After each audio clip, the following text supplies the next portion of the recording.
ইসরায়েলে হামলার প্রস্তুতি নিচ্ছে ইরান। ইরানের হামলার জবাবে ইসরায়েল পাল্টা হামলা চালিয়েছিল দেশটিতে।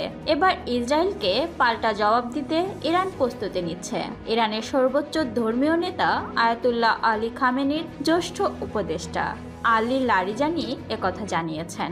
রোববার ইরানের সংবাদ মাধ্যম তাসনিম নিউজে লারিজানির একটি সাক্ষাৎকার প্রকাশিত হয়েছে। সেই সাক্ষাৎকারে লারিজানি একথা জানান, গত ২৬ অক্টোবর ইরানের বিভিন্ন স্থাপনায় ৩ দফা জঙ্গি বিমান হামলা চালিয়েছিল ইসরায়েল।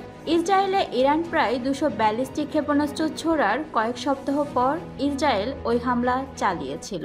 ইসরায়েলের সেই হামলার পাল্টা জবাব দেওয়ার অঙ্গীকার আগেই করেছিল ইরান। এবার তারা সেই প্রস্তুতিই নিচ্ছে। তবে ইরান ঠিক কী প্রস্তুতি নিচ্ছে সে বিষয়ে বিস্তারিত বলেননি লারিজানি।